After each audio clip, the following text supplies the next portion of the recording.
Welcome everybody to the Agility at Scale meetup community. My name's Jason Cameron. I'm an Agile coach and trainer. Work within my company called Scrum Craft. Really pleased to have with us today. This is a lunchtime experiment. I've been running the experiments for a little while now, and I'm finding them to be a little bit more appropriate for the Australian viewers to join during a lunch break rather than at night time once you've finished a full day. So it's likely we'll continue to do this lunchtime sort of routine for a little while as it's building popularity.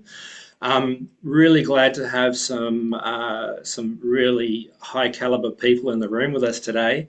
Some friends and also colleagues that we've worked with before. So Avi has worked with Scrum Inc. in the past. This is where we met, and Avi's been the protege of Jeff Sutherland, who's the co-creator of Scrum for quite some time, over 7 years. Avi was instrumental in the creation of the Scrum at Scale guide, amongst others, of course, but one of the lead contributors. And similar to me, has a passion in Scrum beyond IT. So I'm currently working with a lot of different teams that aren't software based, so in hardware, firmware, and in general operational business units as well. Has worked with a lot of different industries from biotech to consumer packaged goods, and Avi is passionate and talks a lot about business agility and the use of Scrum through innovation where rapid change is the norm, and that's kind of the guide for the topic that we're talking about today. So Avi, I'll hand over to you without further ado and let you share your screen. You are a co-host now, so you can just take over the share whenever you like. Thank you. Thank you so much, Jason. Thanks so much for having myself here from Agilon on the show. And thanks for being the sole representative of the Agile Education Program down under. We certainly need a good dose of it down there, and I know you're providing it. I've met Jason a couple times, and we always have great conversations.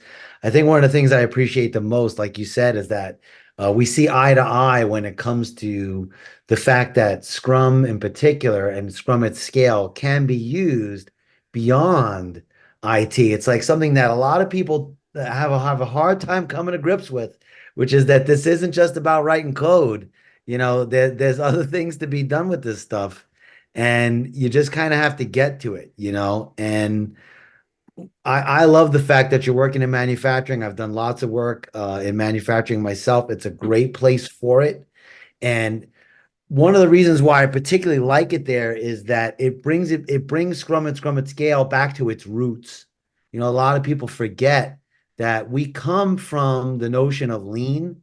We come from that whole that's our history. And so when you bring Scrum and Scrum at Scale back into manufacturing, you're actually taking lean to the next level.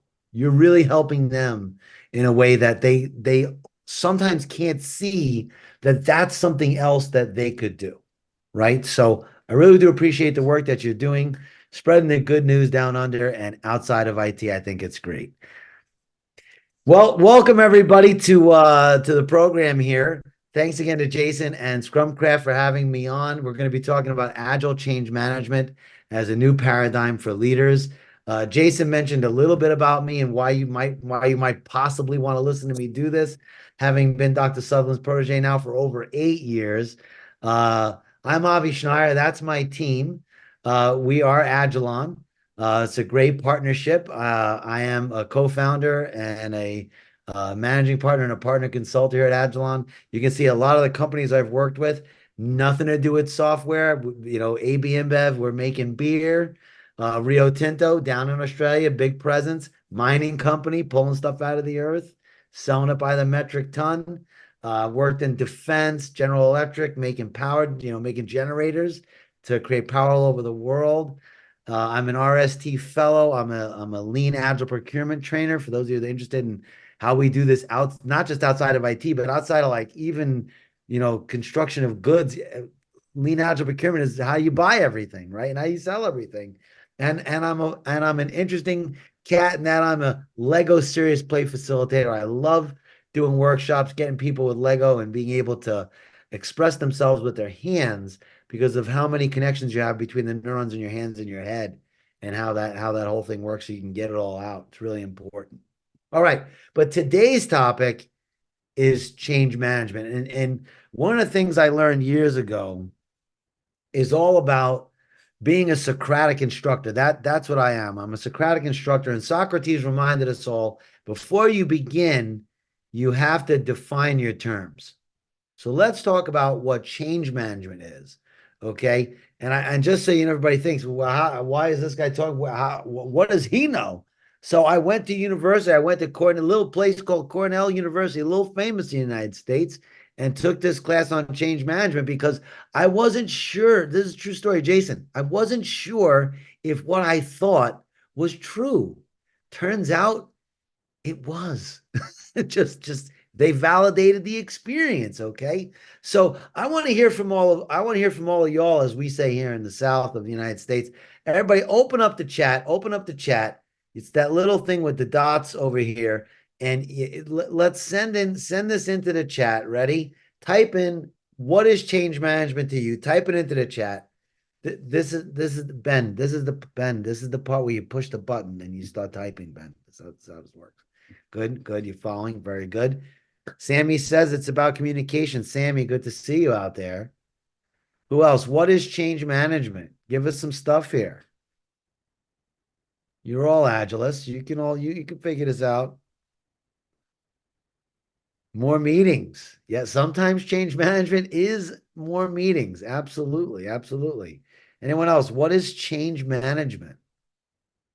Coaching people from one place to other places. Martin, I think that's a great answer. That is a lot of what change management is about. Meeting them where they are, but taking them where they need to go. Prepping for something different than the now. I like that. That's a great answer. That's a great answer.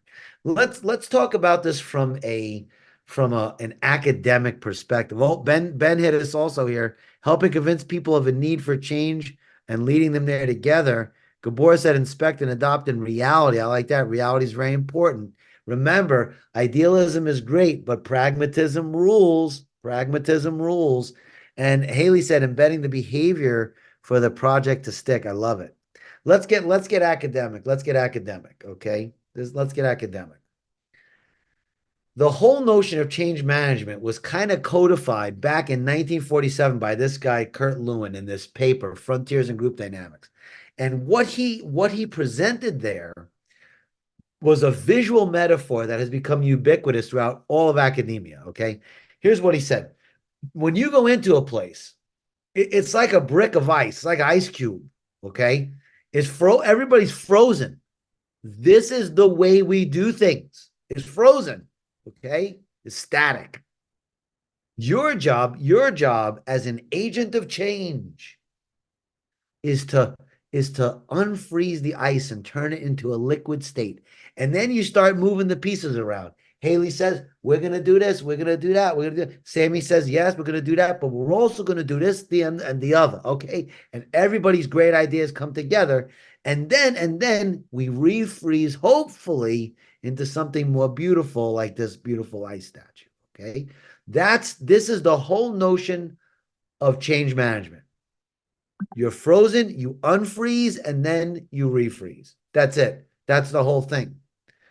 Now you have to ask yourself, okay, if that's the whole basis of change management, how is agile change management different? What's this new paradigm that Avi is talking about here that I want you to get?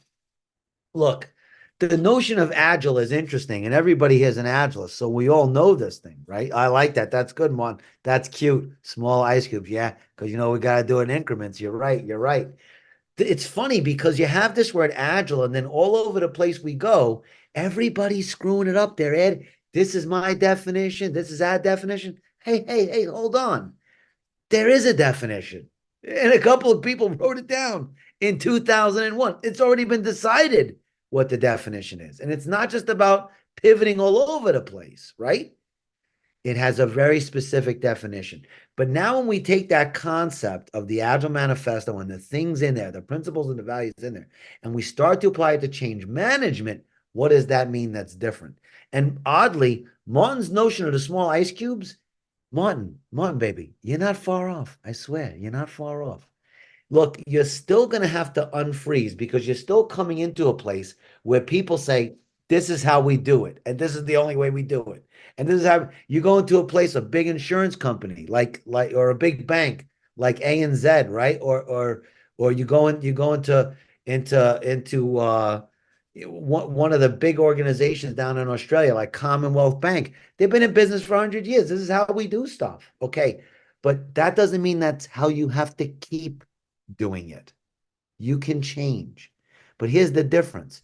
After you unfreeze, and I want you to pay attention to this, Haley, we're not going to go from a static state back to another static state. We're going to do something different. I'm going to take everybody back in time. Woo, the Wayback Machine. You're going back to high school. I know it was a tough time. It was awkward, but you had a great time. Jason loved it. He had a great car back then. He had an awesome. You're back in high school. You're in something called chemistry.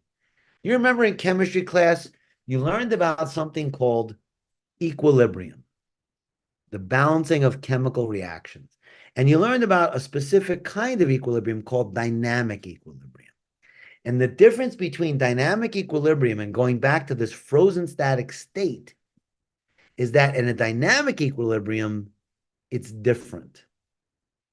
Everybody knows water freezes at 32 degrees Fahrenheit, and for our friends down under, 0 degrees Celsius. You know that, okay? But what you got to remember is it's not about the temperature. It's about the direction. So if you're going towards 0 degrees, if you're warming towards 0 degrees Celsius, then eventually the ice will melt into water. If you're cooling towards 0 degrees Celsius, then the water turns into ice. And at 0 degrees Celsius, every time a water molecule turns into ice, one of the ice molecules, it's really water molecules, but it's a molecule of water as ice jumps back into the water phase.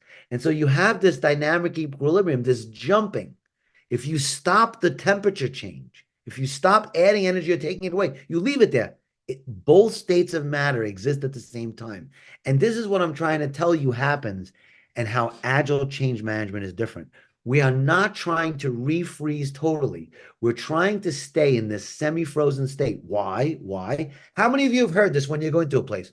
Oh, David, just tell me the best practices. Let's do that.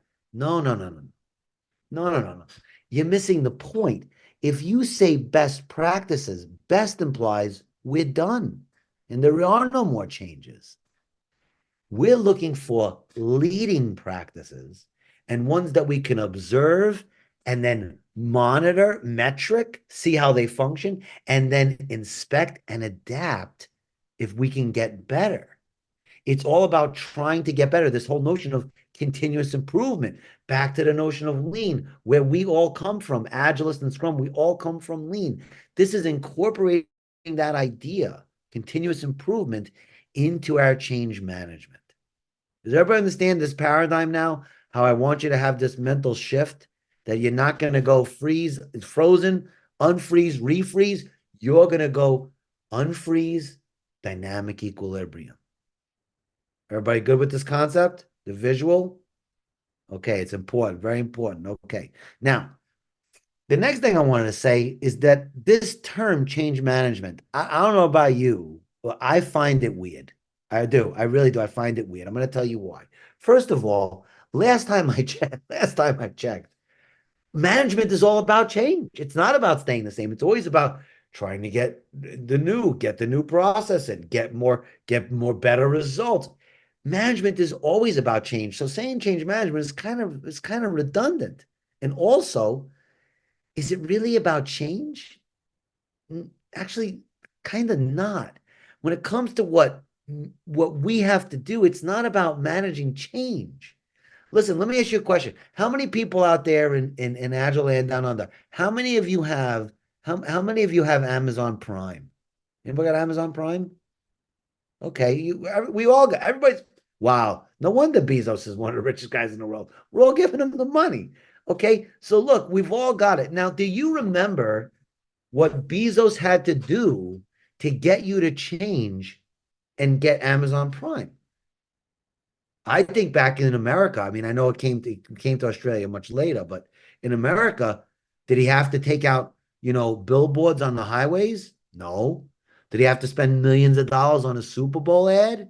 No. Would have massive, did I get CD-ROMs in the mail like AOL in the 1990s? No. All he did was offer it. When you went away, he offered, he said, do you want free shipping in 2 days or less? And you want that? $90. Everybody signed up. See, when people want the change, Terry, when people want the change, there's nothing to manage. That's just the truth. So what we're really about is resistance management. What agile change management is about finding the points of resistance and smoothing them out so people can be more open to accepting change. So that's the other part of this I want you to figure out for yourselves is I don't have to keep thinking about how I manage the change. I just have to find the points of resistance and figure out how to smooth them down. Figure out how to make it more beneficial to actually accept the change than fight against it. Okay? This is where we're going. Everybody good so far? All right. Let's talk about why change management efforts fail. Let's go back into the chat. Let's get back into the chat. Open up the box, get ready to type. Here we go. Back in the chat. Why do you think change management efforts fail?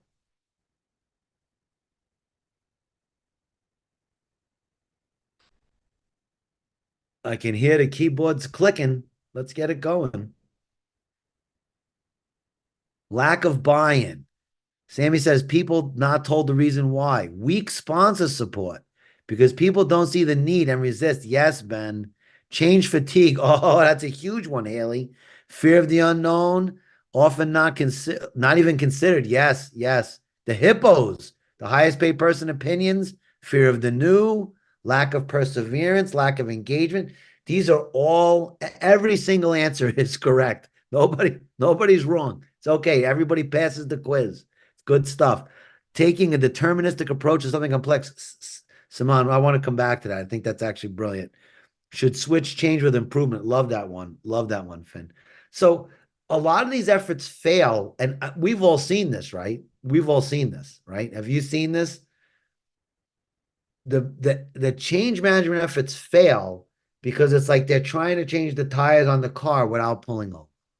Have you all seen that? Have you all experienced change management initiative like this in your organization? We don't have time to stop because we have too much pressure to deliver. So we can't even take the week off for the training and the new backlog workshop and more refinement and writing teamwork agreements. We can't stop. We've got to keep coding. We've got to keep building. We've got to keep pumping stuff out. But look how dangerous this is. Look how dangerous this is. If these people make one mistake, they hit a wall and everybody's dead. It's crazy. You just pull over to the side of the road, pump up the car, jack it up. I don't know what they say down under. We say jack it up. I don't know what you say down under. Jack up the car, change one tire at a time, change two tires. Who cares? And then you put the car down and then you go. Look, it's not that you won't get there sooner, but you'll get there safer. That's really important because there's so much risk involved with a change management effort. Why increase the chance of failure? It makes no sense. And when you take a look at all of the comments that are in the chat here, everything you've got here is 100% on the money. Everything you've got. I love this one in particular, okay, that Saman wrote, taking a deterministic approach to something complex. Does everybody understand what that means, a deterministic approach? That it's literally going to follow all these steps exactly. And it reminds me of, oh yeah, It reminds me of waterfall. That's right. And if you take a waterfall approach to change in an agile world, it's never going to work. And we all know that it doesn't work the same way the Gantt charts are wrong. It's because life happens. And when life happens in the middle of the change management effort, if you think, well, I'm just going to keep going in this deterministic direction, you're going to fail. You're going to fail. The same way we ask people to be flexible in their approach to product development, you have to be flexible in your approach to change management. Because you know what? There's a lot of forces lined up against you. And if you're not willing to pivot and shift, and also sometimes persevere too, David mentioned lack of perseverance can absolutely derail it. You have to be willing to persevere as well. If you're not willing to adjust though and still persevere, you're going to fail. And then you're going to end up like this statistic. How many people have heard this statistic before? 70% of change initiatives fail. Have you heard that before? This number is so ubiquitous. Even McKinsey put out a study about it. You want to know what's hilarious, everybody? It's not true. It's not true.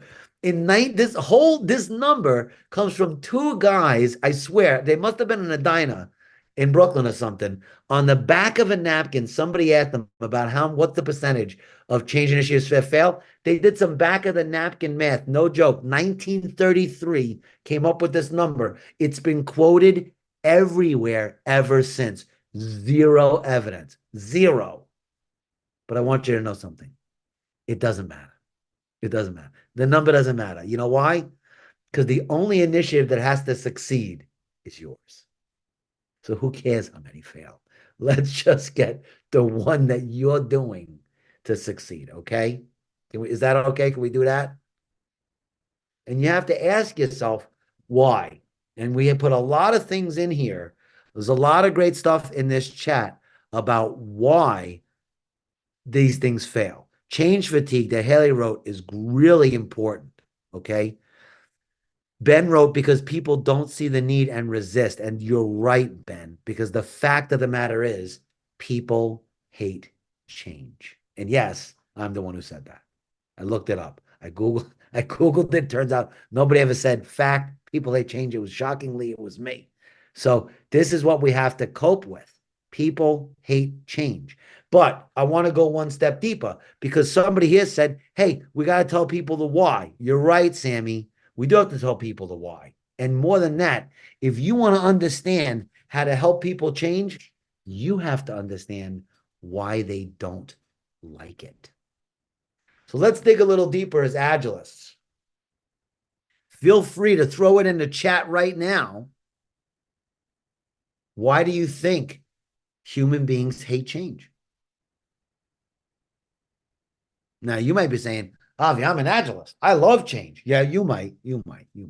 But you're not everybody, right? Because you're special. You're an Agilist, right? But let's talk about the people who aren't. Got some good stuff in here. Remove security. Unknown that brings fear. That's right. And fear leads to anger. And anger leads to hatred. And hatred leads to the dogs to suffering. And that leads to the dark side. We all know that. We all know what Yoda said, right? If it ain't broke, don't fix it mentality. Love it. Perceived safety and familiarity. Comfort zone removal. Finn, I want to go back to what you've got here about comfort zone removal. That's on the absolute money. On the absolute money. Here's the deal, everybody. It's because they're designed to. Okay. I'm going to put you back in the Wayback Machine again. Going back to high school one more time. But this time, y'all, I'm taking you to biology class. And who remembers the word in biology class that references this notion of not changing, of being in a constant or a steady state? Anybody remember that word from biology class? Who remembers? It's got a lot of syllables in it. If you're typing, it might take you a couple minutes. Who remembers this word? Homeostasis. You remember that? right? Homeostasis is your body literally constantly trying to keep a steady state. And it does it through something called the hypothalamus, which is part of your brain that regulates your heart rate, your body temperature, hunger, the sleep-wake cycle. It impacts your body through the secretion of hormones through the anterior and posterior pituitary gland. Okay, so your body is literally trying to never change. It always wants to stay the same. That's what it literally wants to do. So you are designed to hate change. Now I'm going to tell you some other secrets here from biology. This also happens with neural habits. How many people here who here has ever had the same dream? Like you had the same dream more than once. Okay. Do you ever wonder why? And no, it's not Aunt Ida trying to tell you her secret recipe for sugar cookies. That's not what that's about, okay? I know you think it's Aunt Ida trying to tell you something. She ain't telling you nothing. Got nothing to do with her, okay? Here's the deal. When a neural path fires, okay, it's when a neuron fires, it's called an action potential. After a neuron fires, the action potential to make it fire again actually decreases. And so the more times you use a neural pathway, the less energy it takes to shoot it again and again and again. And that's why we can have the same thoughts and the same dreams multiple times because the pathway to have those thoughts and those dreams is just easier. And it turns out that molecules do what's easiest for them based on energetics. Shockingly, I'm going to tell you one of Avi's secrets in life. People do too. If you've ever wondered, did you ever like deal with somebody and you're like, in your mind, you're like, this person's nuts. Like this guy's crazy. Do you ever feel that way sometimes you're talking to somebody? This person's crazy. You're like, why would you act that way? Why would you react that way? That would be so draining to me. Yes, yes, to you it is. But to that other person, acting in such a way actually requires less energy than acting in a way that you find rational. I can't emphasize this life lesson enough that in my life, when I have tried to understand behavior, especially what I deemed irrational behavior, I tried to come at it with an attitude of compassion, saying to myself, if I was doing this, I'd be crazy. But this person is actually doing this because for them, this is easier than what I see as the sane path forward. Sometimes you have to feel that way. Yes, Jason, it does work for dreams because all dreams are again are neural pathways. That's what memory is, right? Is a neural pathway, right? And touching that. So you really have to think about that when you are dealing with human beings and you think that they're acting in a way that would this requires so much energy to resist, blah, blah, blah. Believe it or not, the resistance may require less energy than actually accepting the change. Your job as a change agent is to figure out how you bring the amount of energy required to change down so that accepting it is easier. I agree with what Ben is writing here about the chat about the amount of change that was forced on us, and you're right about that word for sure. And I know in Australia, you had a lot of force going on from the government in particular. Okay, and so it should be easier to implement change now. You might think so, but you know what, Ben, I'm going to say is that as people are readjusting, and that's kind of like that thermostat of change readjusting back to normal, I actually think people may be more resistant now because now I want to be back to normal and I want to hold on to what I think normal is. And agile, if we weren't agile before, then agile's not normal. And so you may find them even more resistant because they've had so much change forced on them. They're getting that change fatigue that Haley Jordan pointed out before. That can also make people super resistant. It's very important for us. And as agilists and change management people, because that's what we are as agile coaches and people in transformation business, we do have to be empathetic and I don't like I would prefer to I don't like the word empathetic.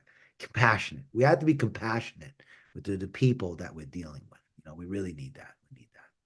Now, I wanted to give you some change management misconceptions, okay? Because one of the things I see is that when you speak to leaders, they oversimplify they literally oversimplify the impact of a variable. Like they'll say, oh, that's not such a big deal. It's just one thing.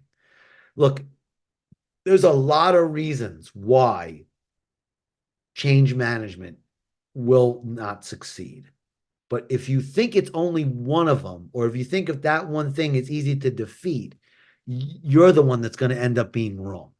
Change management and the resistance that you encounter is multifaceted. It is not singularly faceted because unless you're only dealing with one person, it isn't singularly faceted. Everybody has different, the same way when I asked, what are the reasons? You put in a myriad of reasons. When you're dealing with a change management effort, you're dealing with even a single team of 5 or 6 people, there could be 5 or 6 different reasons. And you have to, as an agile coach, you have to drill down and figure that out. That's the name of the game. Okay. So you may have all these different things that you see here are diversions of different variables that can come into play. Okay. So let's move on from why it's hard and let's see how we could get better at this. Now, I'm going to talk about Scrum at Scale. I don't know how many of you are Scrum at Scale practitioners or are familiar with Scrum at Scale. It's totally okay. You don't have to be. I'm going to give you the 30-second lowdown, and after this, you'll be like, oh, I know Scrum at Scale now.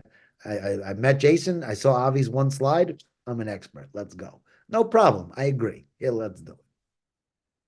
When we talk about Scrum at Scale, there is a general transformation path that we follow. Okay, and this isn't going to be alien to anybody, even if you've never taken a Scrum at Scale course, because it's logical, right? Where do we start? We start with creating a shared understanding of success, and that includes the products, the customers, and the ecosystem within which everything takes place. Okay, that's an obvious first thing, right?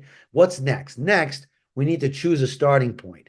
And that includes enlisting what we call a voluntary army, a volunteer army, because volunteer is better than voluntold. When people volunteer, they put their best foot forward towards doing it, and the chance of you succeeding is that much greater. Okay. That's what we're really looking for. Next, you have to establish something we call an action team.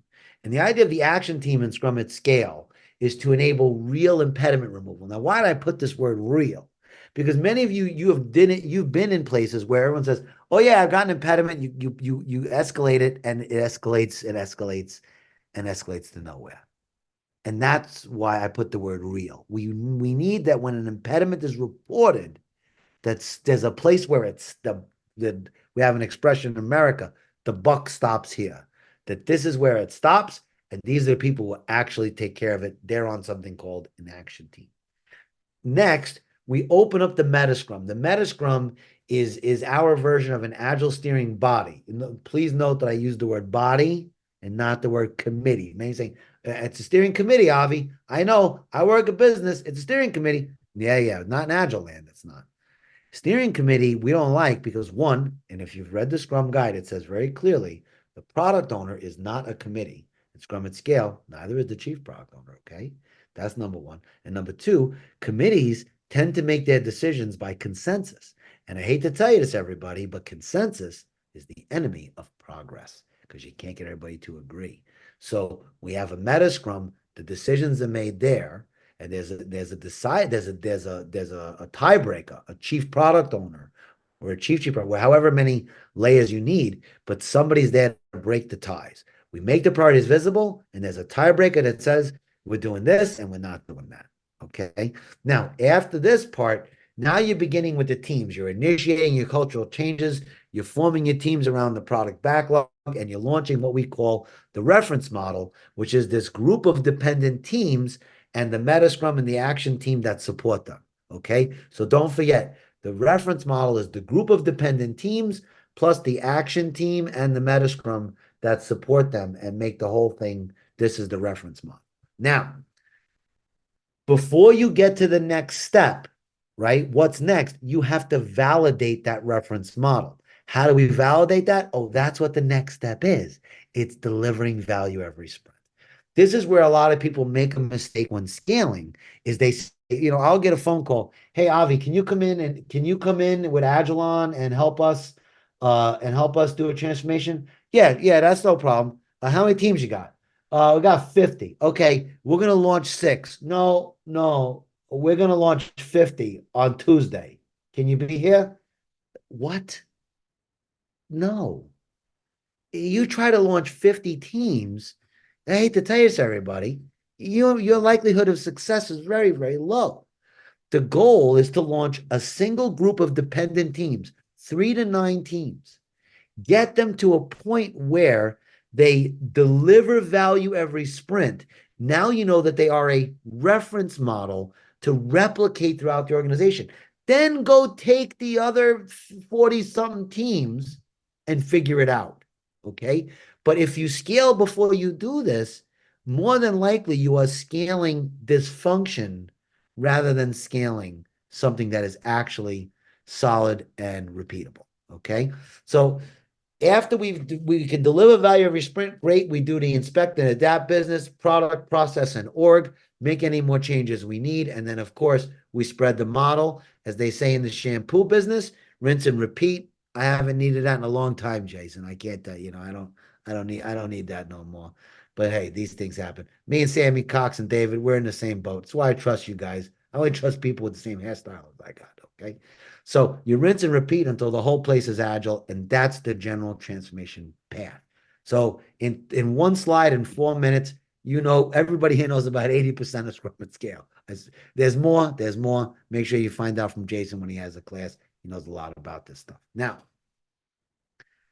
besides the general transformation path, you then have to talk about how you're going to manage the change.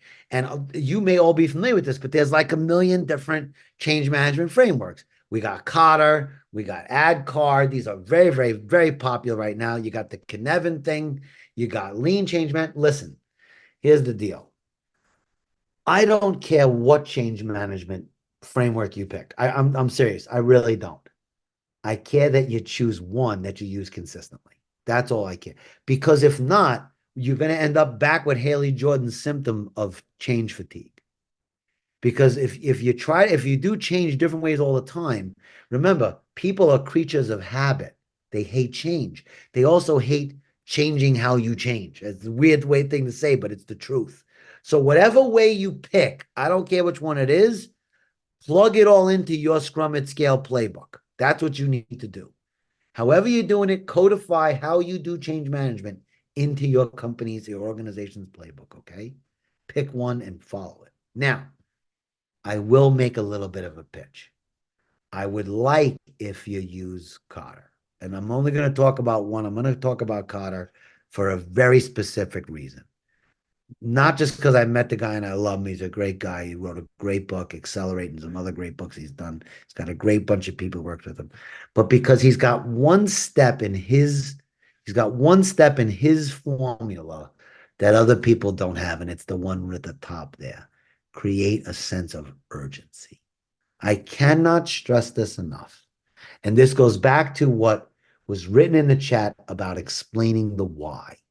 If you cannot create a sense of urgency for change, trying to affect it is nearly impossible, right?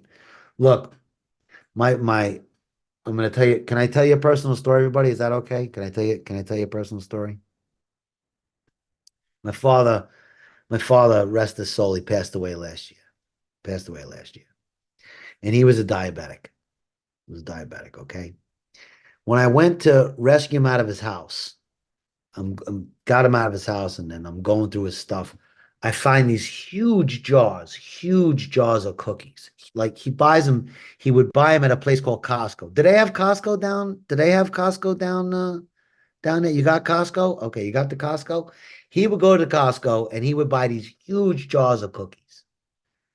They're coming out. I'm like, Dad, why do you have these cookies? You're a diabetic. Sugar is literally a poison to you. I'm like, it's not like somebody meets you at Costco and puts a gun to your head when you walk in and says, don't forget you ain't leaving without the cookies. First of all, in Australia, you can't do that. There's no guns. Start with that, okay? There's no guns there.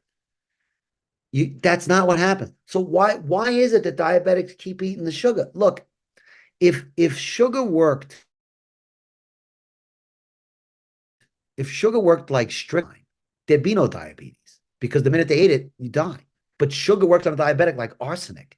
It poisons them slowly over time.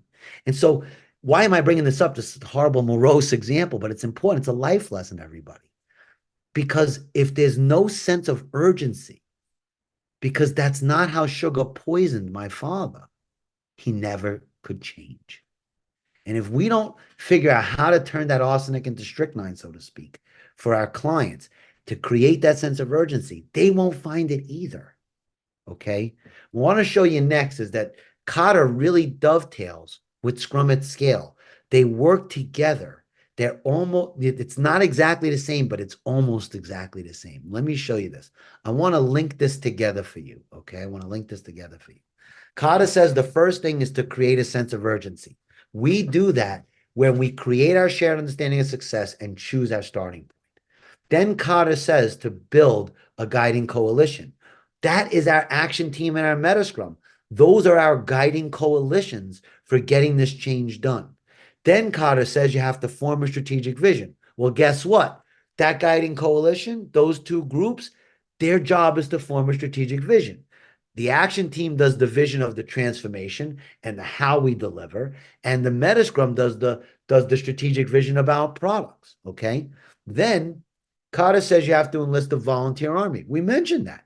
That's part of choosing our starting point and forming the teams around the backlog. Yes. Then Kotter says, look at this, enable action by removing barriers. Oh, what? Yeah. Removing barriers. The action team does that. Some of it, everybody, also relates to the initiating the cultural changes you do. For example, stopping people from going around the back of a product owner directly to a developer to ask for something, that's a cultural change. So, yes, cultural changes are also involved in removing barriers. Then Kotter says you need to have some short term wins. Guess what? That's our reference model when it can deliver value every sprint. Then Kotter says you got to sustain the acceleration. That's us doing our inspecting and adapting of our product process and org, and also checking back in. See how that red line, everybody see that red line that goes all the way back down and around? Yes, you have to check back in on your cultural changes. Are they taking hold? Are they sticking? Someone wrote that in the chat before about you having the changes stick. That's a big deal. Okay. And then the last one, Kata says, is institute change. Now, let me just explain this, okay? Because some of you are saying, Avi, haven't you been instituting change the whole time? Yes, you're right. And I spoke to the Kata people. The bubble should have said institutionalize change, right? As in make it solid. But just so everybody knows, the font wouldn't fit in the bubble.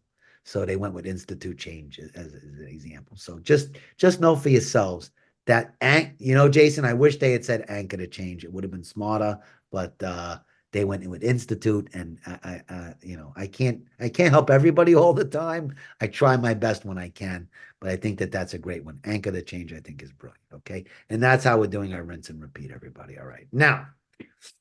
So we can use Kotter and Scrum at Scale to increase the chance that we're going to do this well. But we still want to talk more about ourselves and understanding how we can really affect this. Okay. So I know I'm going to get everybody crazy again, but I'm putting you back in the Wayback Machine again. Woo! Back to biology class one more time. Okay. Let's talk about human evolution here. Look at this. He follows him on LinkedIn. I wonder who that is. Oh, that's me. If you want to find me, you can follow me on LinkedIn, just like my friends over here, the other hominids that are walking around in this picture. But you know what? I wanted to give you a clearer picture of human evolution and how I talk about this, okay? The truth is, we actually have a very large family tree, including a bunch of things named Australopithecus that might have been named after, oh, I don't know, Australia. You're in the name over there, because that's where they found some of these early hominids. Now, I got a question because I know everybody has seen stuff like this. You've watched shows on the BBC. You see David Attenborough talking about all this kind of stuff. Let me ask everybody a question here, because last time I checked, we're the only hominid on the planet. So where'd they go? Where'd they go, everybody? How come we don't have 30 different hominids hopping around the planet? Hmm? Let's see if someone puts it in the chat. Natural selection. Natural selection. So a lot of people will tell you that we outcompeted them, right? Because that's what natural selection is, right? Survival of the fittest. We outcompeted them. You want to know what the truth is? That ain't it. The truth is we whacked them all and interbred with some Neanderthals, and the rest of them we might have eaten. That's kind of how it goes. But did we really outcompete them? Here's what I'm going to tell you something interesting. When you take a look at the benefits of competitiveness, you'll notice that it actually falls along a bell curve. The question that we have to ask ourselves is, how could we keep this climbing? How could we achieve the benefit and keep this going up? And this is where it comes back to the hominids. You've all seen these shows on the nature channels and the BBC, and they got this thing called Chimpanzee Kingdom on the Netflix. I don't know if anybody's seen that, but you could watch that. It's very interesting show. You know what you never see? Let me tell you what you do see first. What you do see is you see a mom chimpanzee stripping off the leaves of the twigs and then sticking it in a termite mound, getting the termites out. And then she teaches the baby chimpanzee. Have you seen that? Everybody seen that? The mom chimpanzee teaching the tool use to the baby? But you know what you never see? You never see the mom chimpanzee of troop one teaching the baby chimpanzee of troop two. You don't see that. Only within the troop. The only hominid, and chimpanzees are from the genus Pan, just so you know, Pantroglodytes. The only hominid or pan species that does that is us. We send our kids to school to learn from some other person every single day. It's how all of us learned, unless, of course, you were homeschooled, which might make you weird. No, I'm just kidding. It's a great thing. Be homeschooled. It's good. Now, the whole notion is this. The whole notion is this. It's not that we outcompeted our brethren. We out collaborated them. If you go and you go to Lascaux in France and you look at the cave paintings, you will see in the cave paintings them instructing one another in tool use. We won because of collaboration and shared learning. Our near ancestors were more tribal, were more clannish, and did not teach skills from group to group. They didn't know how to propagate them. That is the speciality of Homo sapiens sapiens, our species. We are in a subspecies now of what has been roaming the planet. Okay. And in order for us to do this, in order for us to keep this benefit going, we have to harness collaboration and shared learning. Now you have to remind yourself, you got to remember yourself. Well, we've got this competitiveness genes, but we've also got these collaborative genes. But which ones do we have to encourage? You can look at your own children. Who here's got more than one kid? Who here's got more than one kid? Ben, come off of the mute for a second there. Come off of mute.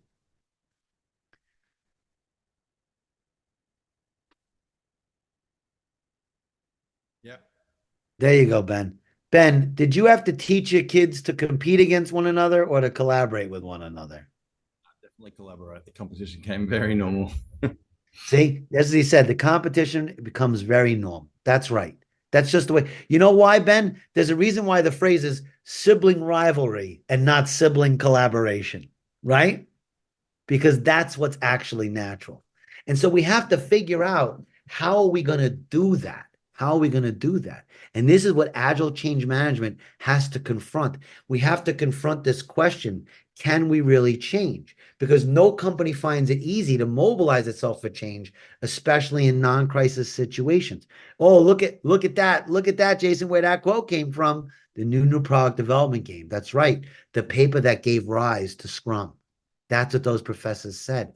John Seddon said, attempting to change an organization's culture is a folly. It always fails. people's behavior. That's what the culture is, everybody. Culture is the people's behavior. It's a product of the system. And when you change the system, people's behavior changes. Look at what he's saying to us. That means if you want to change culture, you have to change the system.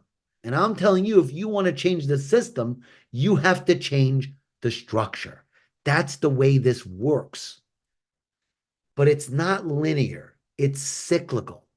I don't want you to think it's linear. I want you to see it as cyclical, that you have to see this cycle and that everybody is a participant in this cycle. The executives, the leaders, the coaches, the scrum masters, the product owners, the developers, the stakeholders. Because in order to change each piece of this cycle, each piece of this system itself, we need everyone to participate. But how are we going to change the culture? I got another quote for you, a great one.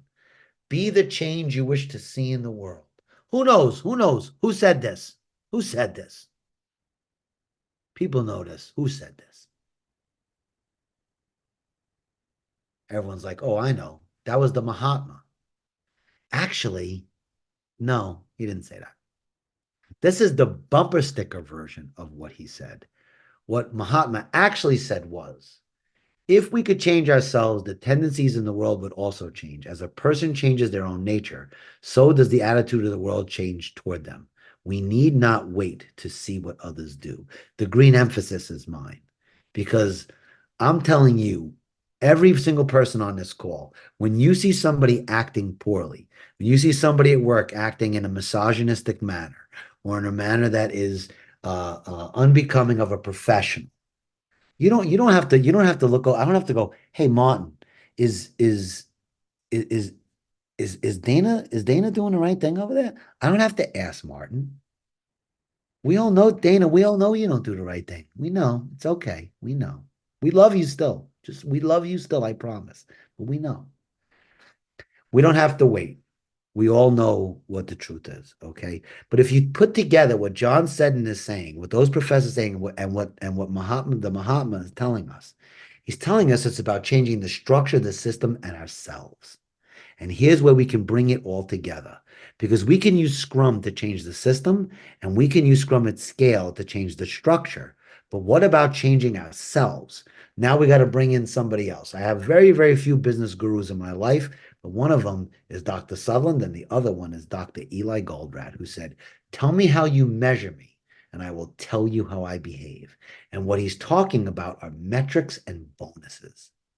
And our job in agile change management is to figure out how we can harness human psychology to create an ecosystem where collaborative behaviors are more beneficial to individuals, teams, and customers than competitive ones. And when you can figure that out, everything just falls into place. But I'm telling you the truth, there is no recipe that I can say follow this, because every single organization is unique, a unique culture and a unique ecosystem that you as agile change experts have to figure out. Some final thoughts here, okay? What pace of change can you tolerate? If you think you're going to do this big bang approach, you're going to pull this switch and everybody's agile on Monday, you're going to fail. It don't work that way, okay? Because all the forces of corporate culture are set against change. The founder of BCG, the biggest consulting group in the world, that is what he said. That's right. But I give you this piece of advice from Dr. Bratt. Look at this. Demand perfect effort, not perfect results. Break long-term change down into doable size chunks. Hey, everybody, if that don't sound like agile, if that don't sound like Martin and the smaller ice cubes, I don't know what does. Because that's it. Perfect effort, not perfect results. Break it down into chunks. And remember, it's not just about what these things say. You're always going to need a way to counteract the resistance. It's not buy-in. Somebody wrote buy-in. Buy-in is lip service. It's about participation, right? You're going to have to think beyond the box that you were put in. You're going to have to think about the fear that drives the resistance. So many people put fear into the chat. Yeah. And where the fear creates the resistance, you have to confront it. Okay. You've got to make sure that everyone understands it's not just a fad. We're going to reinforce things and always over communicate. Remember, you cannot just lift and shift. What works elsewhere may not work there. You know what? You're not Spotify. If you're not 12 people in a garage making a music streaming app, nope, that's not you. You're going to have to customize your approach. Okay? That's the deal. Let's come off of mute. If anyone's got another question, here we go. Have I ever used theater to help with change? What do you mean by theater?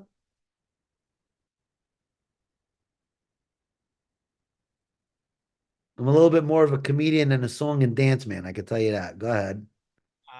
I mean, uh, creating a theater performance, so to speak, within the company environment. Yes. Different parts of the business to help understand and kind of have a laugh at people's resistance and reasons for resistance, and kind of have people speaking for their own departments, really, but through theater, which is less confronting. Yes. So we've done stuff where it has been more open, like open space, so to speak. Absolutely. It can work very well in a town hall style way to get people comfortable to talk about it. Anyone else?